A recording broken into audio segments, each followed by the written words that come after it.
ছোট বোনের বাড়িতে এসে বড় বোন নিজে হাতে রান্না বান্না করে নিজেও খেলো, ছোট বোনকেও খাওয়ালো।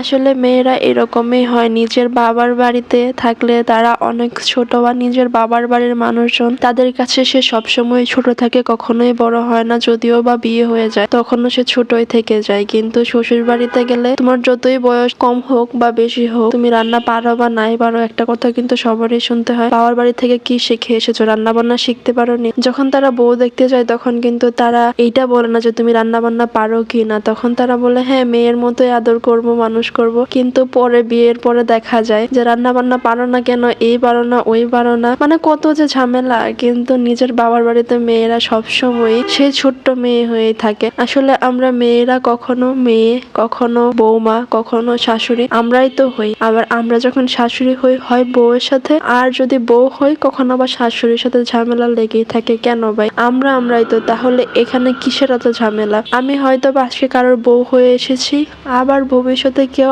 আমার ঘরের ছেলের বউ হয়ে আসবে। আজকে আমি বৌমা আছি, ভবিষ্যতে আমি একজন শাশুড়ি মা হব। তাহলে আমরা আমাদের মতো যদি আদর যত্ন করে নিই তাহলেই তো হলো, তাহলে তো আর কোনো ঝামেলাই থাকলো না। কিন্তু না, যখন বউ হবে তখন হয় শাশুড়িকে জ্বালাবে, নয় শাশুড়ির অত্যাচার সহ্য করবে। আর যখন সেই মেয়েটা শাশুড়ি হবে তখন তার ছেলের বউকে জ্বালাবে, আর নয়তো সে নিজেই ছেলের বউয়ের হাতে অত্যাচারিত হবে। আসলে এইটাই মেয়েদের জীবন, মেয়েরাই আসলে মেয়েদের শত্রু। কিন্তু যখন সেই মেয়েটাই আবার নিজের মেয়েকে লালন পালন করে, তখন মাটিতে রাখে না পিঁপড়া খাবে, আবার মাথায় রাখে না উকুনে খাবে। এরকম করেই মেয়েদের মানুষ করে। ভাই, মেয়ে তো মেয়ে হয়।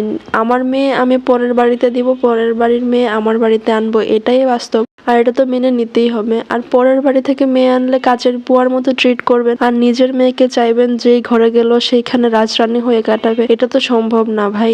আমার বড় বোন আসছিল আমার বাড়িতে বেড়াতে, তো যেহেতু আমার নতুন সংসার, আমি রান্না বান্না তেমন কিছুই জানি না। তার মধ্যে আপুই বলতেছিল আচ্ছা থাক, তোর কিছু করতে হবে না, তুই শুধু দেখ আমি করতেছি সবকিছু। এই যে দেখেন, আপু কিন্তু নিজের হাতে রান্না বান্না করতেছে। আসলে ম্যাক্সিমাম টাইমে আপুই রান্না করছে। আজকে রোস্ট করতেছিল, ভাবলাম আমি ভিডিও করে রাখি, আমারও শেখা হয়ে যাবে। এত একটা সহজ রেসিপি, মানে একদম ঘরোয়া উপকরণ দিয়ে, কোনো কিছুই এক্সট্রা ঝামেলা নাই, যার কারণে হচ্ছে আমিও ভিডিও করে নিলাম। আমাকেও তো ভবিষ্যতে রান্না করতে হবে।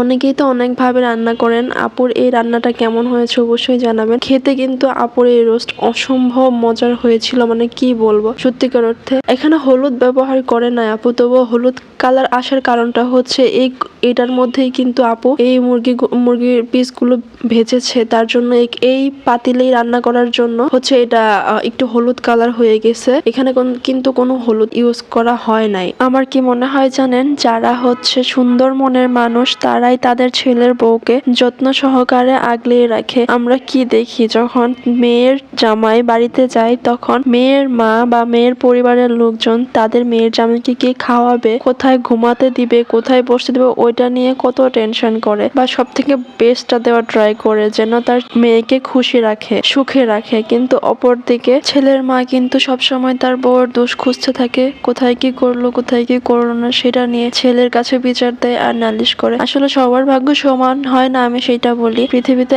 এখনো অনেক শাশুড়ি আছে যারা তাদের ছেলের বউকে নিজের মেয়ের মতো ট্রিট করে, যত্ন করে, আদর করে। আসলে তারাই প্রকৃত ভালো মানুষ ও সুন্দর মনের মানুষ। আমি দোয়া করব সব মেয়েরা